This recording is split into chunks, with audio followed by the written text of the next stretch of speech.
So I want to talk to you guys about this argument that I've been hearing since the October the 7th massacre. Since that massacre took place, we have all been hearing arguments making excuses for the massacre.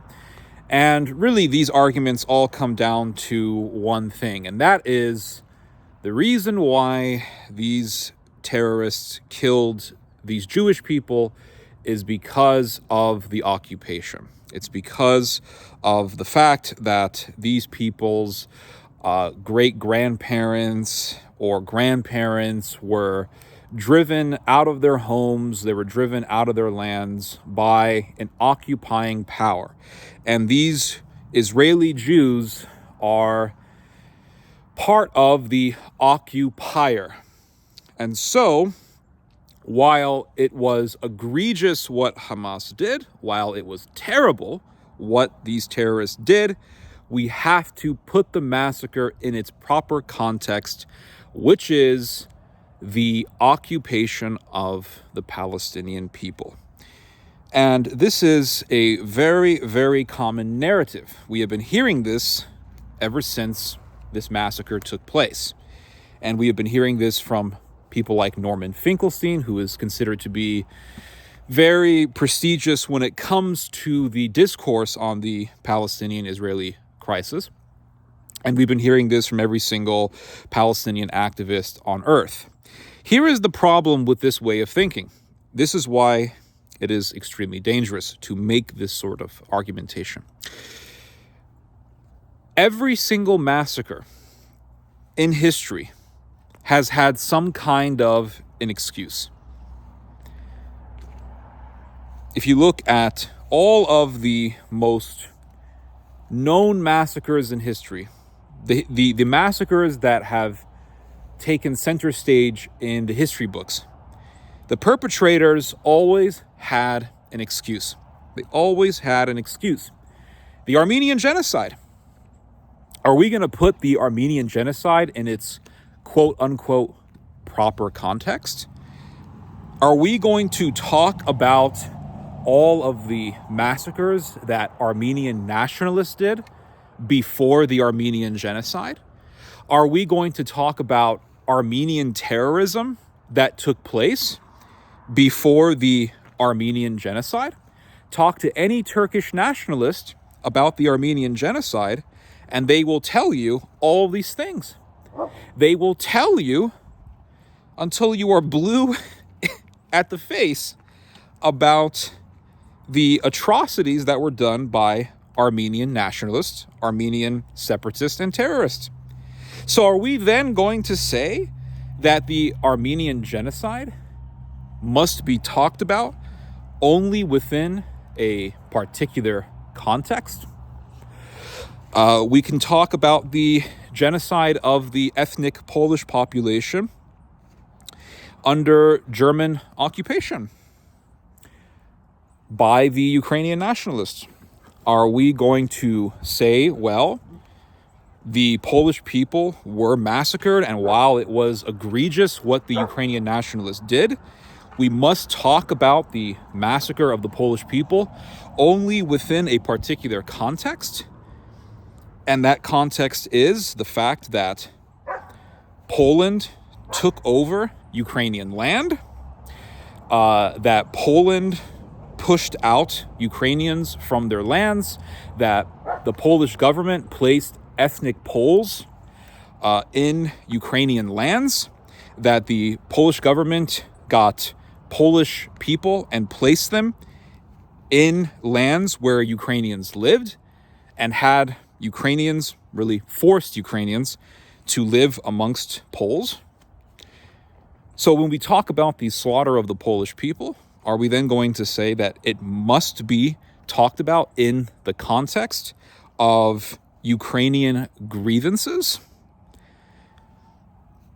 Should we then say, well, every time we talk about the massacre of the Polish people, we have to bring up all the grievances of the Ukrainians, that they lost lands after they lost a war with Poland? Now, let's talk about something that's even more sensitive: the Holocaust. every time we talk about the Holocaust, do we have to apply the same argument that they apply on the October the 7th massacre? Are we then going to say that the Holocaust must be placed in a particular context? Are we going to say, well, did not Germany lose millions of people in World War I? And did not the German nation lose because they were Jewish socialist activists who were calling for workers' strikes, and those workers stopped working in the factories and thus undermined the German military industry, thus weakening the German nation and making it lose the war? This is the type of argument that was used by the Nazis before the Holocaust. And are we then not also going to have to add that, well, was not Germany facing an expansionist, socialist, Marxist regime? Were the Bolsheviks not dominated by Jewish people, ethnic Jewish people, like Lenin? And were they not Marxist in Germany who wanted Germany to be under Bolshevik power? And is it not the case that a lot of Jewish people in Germany were Marxist?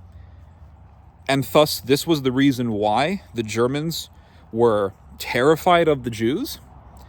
We can then pre-qualify our statement and say, oh, well, while it was terrible what the Germans did, we have to understand German fears of the Jews. This is the same type of logic that they apply to the October the 7th massacre. They say, while it was terrible what Hamas did on October the 7th, we have to talk about this massacre in the context of Palestinian grievances and Palestinian fears of Jewish expansion. The Germans were also terrified of Jewish socialist expansion. And there were a lot of socialists in Germany who wanted Germany to be under socialist rule, to be under, well, Marxist Soviet rule. And this is the reason why a lot of the Germans were terrified. I mean, I'm not justifying these arguments. What I am doing is I am speaking out against this sort of argument. I'm speaking out against this sort of arguing. If everything has to be placed within its proper context, well, then there is always going to be an excuse for a massacre. And that is why this type of logic is so dangerous. If everything has to be placed within the proper context of the fears of the perpetrators, then, well, any sort of genocide, any sort of egregious massacre can then be justified. So, is the Holocaust only to be discussed within the context of German fears?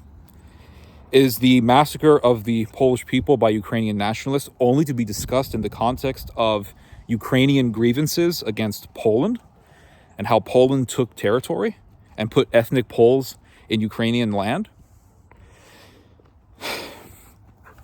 And what about all the other massacres, right? We can always find excuses. And this is the problem. This is the problem.